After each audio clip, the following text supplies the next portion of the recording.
What's your basic hypothesis as to what's going on now with all these linkages that are at the moment in place, and are governments doing enough? Yes, actually, I think it's quite astonishing that Asia's growth rate in 2020 is expected to be 0%. And actually, in the last 60 years, Asia has not experienced zero growth. And so I think this is very unprecedented time. We think that this is, Asian policymaker has to use whatever arsenal they have to fight for this temporary crisis. But is the level of trillions of dollars of stimulus affordable here? Is there a risk of fueling financial risk? At this moment, I think we already see there are significant capital outflow from the region. But given that loose monetary policy in advanced economies, I think the liquidity in general will be ample, even in Asia. But problem is that together with ample liquidity, I think the market differentiates the credit risk. So some countries with large debt and then low reserves, they can be discriminated. At the same time, we are expecting that the advanced central bank will and the government will issue a lot of government bonds in the next 1 or 2 years, and then may crowding out some of the opportunity for the emerging and low-income countries can access the financial market. And should China be more directly boosting consumer demand rather than boosting money into the banks, the local governments, in hopes that it's going to trickle down?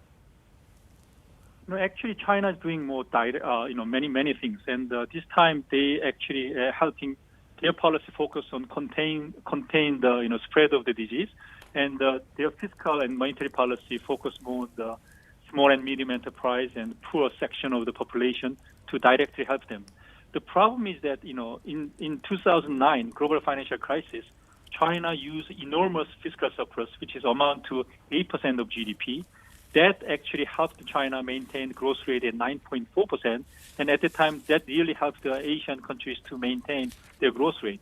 But this time, because they learned the unintended negative spillovers from this enormous stimulus before, so we cannot expect the same amount of the stimulus in China, and then China won't bail out Asia this time.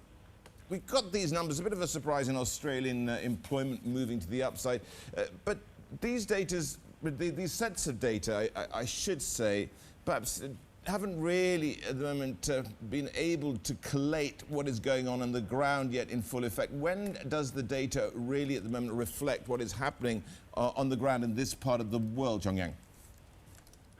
Actually, I think I have probably analyzed that data ourselves, but I think it's already premature to what kind of evidence of recovery we can get it from there, because the market is quite volatile. And you know that Australia and New Zealand is very much depends on China's growth. At this moment, by looking at what will happen to tomorrow's announcement of China's March data, we will probably have a better sense how the Australia and New Zealand's recovery will continue. And so at this moment, I would rather say the market just focus on the stock market movement, financial market movement, but that can be misleading because in the whole world, advanced economies, monetary policy is quite loose and there are ample liquidity.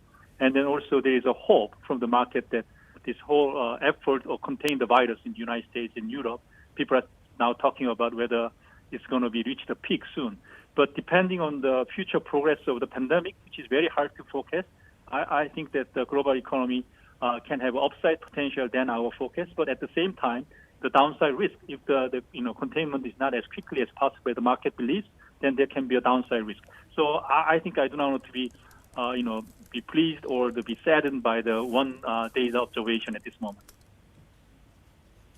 Changyong, I want to just get to policy prescriptions and find out what, in your view, these countries should be doing. This is a crisis like no other that we've experienced since the Great Depression. Even then, you can't even compare it. So what do you suggest that people do? Because it's not a financial crisis as the one we saw in 2008. This is an absolute demand crisis. No, actually, I think it's both. It has a both effect. For example, I think undoubtedly what should be the first priority of the policy is to contain the virus and protect the medical sector and save the lives. So whatever you have, whether you have a fiscal space or not, you have to prioritize your spending to protect people and the medical sector. But after that, there are many household and the firms and the small and medium enterprise firms and self-employed who are now facing the sharp fall down of their revenues, and they will have in the short term liquidity problems. But if these liquidity problems develop into the default or the solvency problem, there can be massive unemployment. So I think at this moment, the second priority should the government do whatever it takes to protect viable companies and people who has short-term liquidity problem never enter into the solvency problem. And that is more like a supply sector, because if they fail, then all supply chain will be disrupted. And then in the recovery process, as you mentioned, there is a more general, the stimulus to have a more aggregate demand. So it has a both supply and the demand aspect.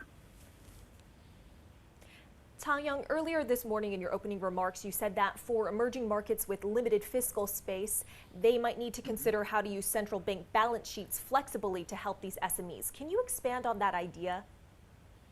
Yeah, I think what I'm thinking is that, whether, people say that the U.S. is taking whatever it takes and large fiscal stimulus packages well above 10% of GDP. Germany and Europe, do a lot of, stimulus packages also at that size. But can many Asian economies, especially emerging Asian economies, can do the same thing? Because as you mentioned, if their debt over GDP ratio increase, credit rating will go down, and their FX market, if they use a more aggressive monetary policy, there can be FX market disturbances too. So I think that they are now in trouble in the sense that they need as large as fiscal stimulus or the stimulus packages as advanced economies to protect their economy, especially to prevent this liquidity issues develop into the solvency issues. But if they do the aggressive domestic policy, they will have the debt liability problem or this market implication. So what I think they can actually use is the same idea that the U.S. actually is now doing in their CARES Act. In some sense, government, the Treasury, guarantee some credit guarantee to the central bank so that they can use the central bank liquidity in a large scale. And then ex post, when central bank having some loss, the government will take some of the losses by taking an equity portion of this program. Likewise, I think many Asian economies, because their fiscal space is quite limited, they have to, it's unavoidable that they have to rely more on the central bank help. But, central bank cannot take just a credit risk because it's going to have a reputation risk. It will hamper the independence of central bank. And later on, it may cause a more moral hazard problem. So I think by providing some credit guarantee, by taking an equity portion of this kind of problem, they can leverage central bank balance sheet to help, to have some more large scale, the stimulus packages.